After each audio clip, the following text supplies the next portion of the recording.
بسم اللہ الرحمن الرحیم۔ السلام علیکم ورحمۃ اللہ وبرکاتہ۔ تاریخی فتح کے بعد ہلاکو خان کی بیٹی بغداد میں گشت کر رہی تھی کہ ایک ہجوم پر اس کی نظر پڑی۔ ہلاکو خان کی بیٹی نے پوچھا کہ لوگ یہاں کیوں اکٹھے ہوئے ہیں؟ سپاہی ہجوم میں گئے اور واپس آ کر کہا ایک عالم کے پاس کھڑے ہیں۔ ہلاکو خان کی بیٹی نے عالم کو اپنے سامنے پیش ہونے کا حکم دیا۔ عالم کو تاتاری شہزادی کے سامنے لا کر حاضر کیا گیا۔ شہزادی مسلمان عالم سے سوال کرنے لگی، کیا تم لوگ اللہ پر ایمان رکھتے ہو؟ عالم نے جواب دیا، یقیناً ہم ایمان رکھتے ہیں۔ شہزادی نے کہا، کیا تمہارا ایمان نہیں کہ اللہ جسے چاہے غالب کرتا ہے؟ عالم نے کہا، یقیناً ہمارا اس پر ایمان ہے۔ شہزادی نے طنزیہ لہجے میں کہا، تو کیا اللہ نے آج ہمیں تم پر غالب نہیں کر دیا ہے؟ عالم نے سنجیدگی سے جواب دیا، یقیناً کر دیا ہے۔ شہزادی نے کہا، تو کیا یہ اس بات کی دلیل نہیں کہ خدا ہمیں تم سے زیادہ چاہتا ہے؟ عالم نے مسکراتے ہوئے جواب دیا، نہیں شہزادی۔ شہزادی نے غصے سے کہا، کیسے؟ عالم نے کہا کہ تم نے کبھی چرواہے کو دیکھا ہے؟ شہزادی، یقیناً ہاں دیکھا ہے۔ عالم نے کہا، کیا اس کے ریوڑ کے پیچھے چرواہے نے اپنے کچھ کتے بھی رکھ کر چھوڑے ہوتے ہیں؟ شہزادی نے جواب دیا، ہاں رکھے ہوتے ہیں۔ عالم نے کہا، اچھا تو اگر کچھ بیڑے چرواہے کو چھوڑ کر کسی طرف کو نکل کھڑی ہوں اور چرواہے کے ساتھ چلنے کو تیار ہی نہ ہوں تو چرواہا کیا کرتا ہے؟ شہزادی نے کہا، وہ ان کے پیچھے اپنے کتے دوڑاتا ہے تاکہ وہ ان کو واپس اس کی کمان میں لے آئیں۔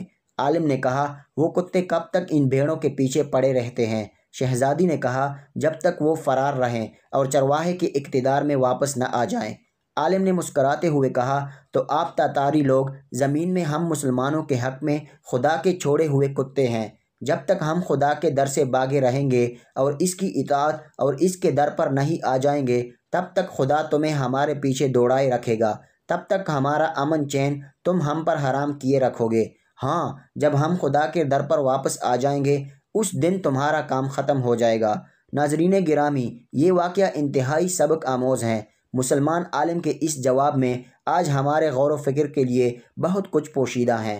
ناظرین گرامی، یہاں آپ کو ایک اور عالم کی عقل مندی کا واقعہ سناتے ہیں جو کہ اس سے ملتا جلتا ہے، اور وہ واقعہ کچھ اس طرح تھا کہ ہلاکو خان جو کہ منگول سلطنت کا بانی تھا اور چنگیز خان کا وہ پوتا تھا جس نے چنگیز خان کے بعد دنیا کی تاریخ میں ظالم اور سفاک ترین حکمرانوں میں اپنا نام پیدا کیا۔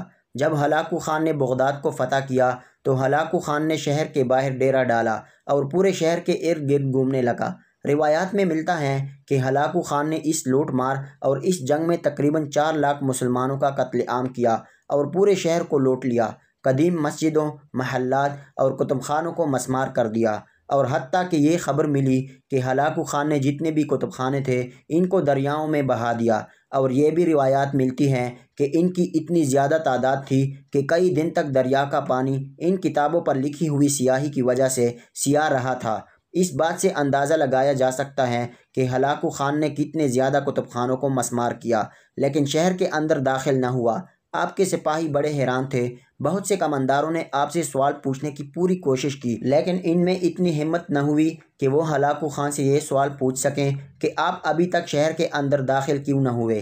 لیکن ہلاکو خان کوئی عام انسان نہیں تھا۔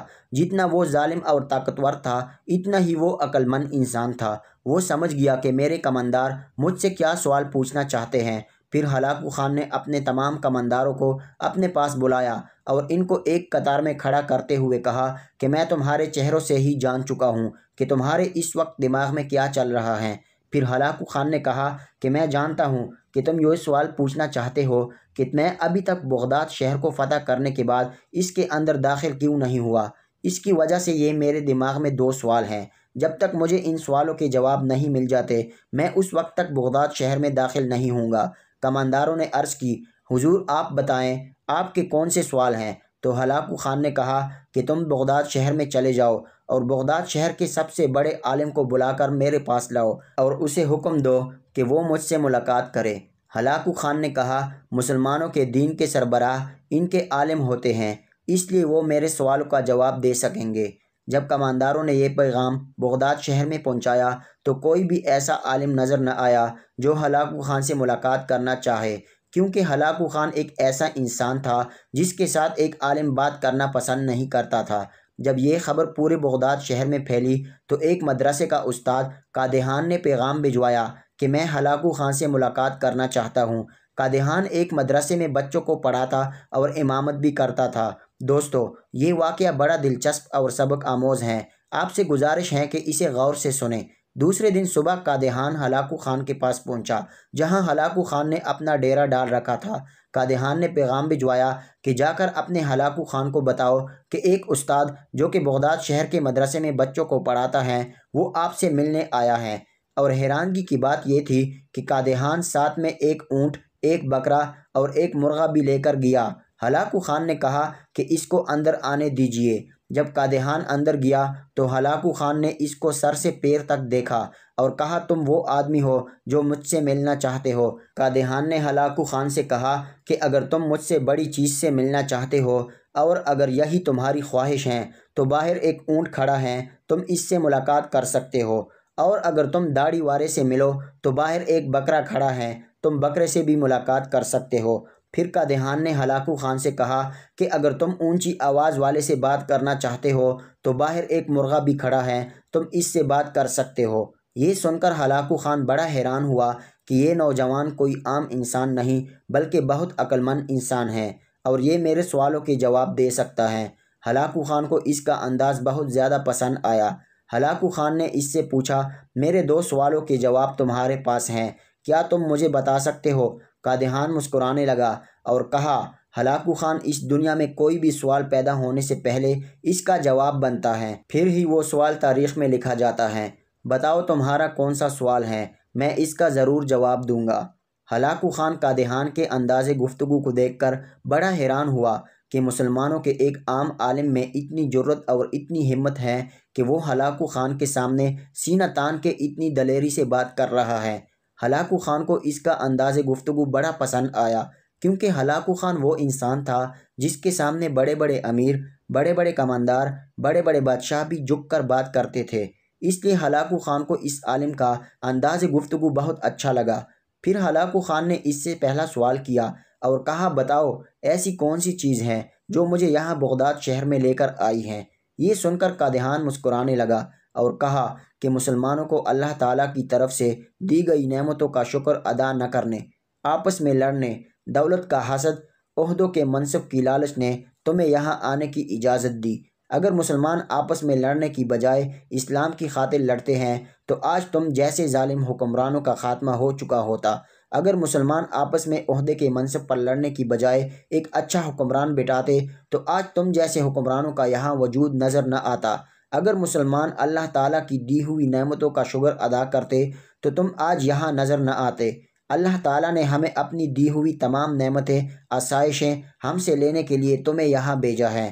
پھر ہلاکو خان اس کے جواب سے بڑا متاثر ہوا اور کہا، اب بتاؤ ایسی کون سی چیز ہے جو مجھے واپس جانے پر مجبور کر سکتی ہیں؟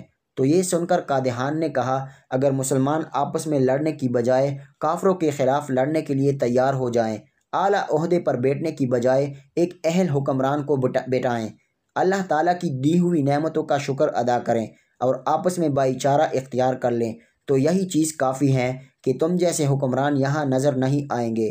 اگر آج سے مسلمان دوسروں سے لڑنے کی بجائے کافروں سے لڑنا شروع کر دیں اور آپس میں بھائی چارہ اختیار کر لیں تو صرف یہاں نہیں، پوری دنیا سے ظالم کی حکمرانی مٹ جائے گی اور اسلام کا نام روشن ہو جائے گا۔ لیکن جب تک مسلمان دین اسلام سے دور ہو چکے ہیں، جب تک وہ واپس نہیں آتے، جب تک ہم اللہ تعالیٰ کی دی ہوئی نعمتوں کا شکر ادا نہیں کرتے، جب تک ہم متحد نہیں ہوتے، جب تک ہم اتحاد نہیں کرتے، اس وقت تک تمہیں یہاں سے کوئی نہیں ہلا سکتا۔ اور جس دن مسلمانوں نے ان باتوں پر عمل کر لیا تو تم تو کیا، یہاں چنگیز خان بھی آ جائے تو اسے واپس جانا پڑے گا۔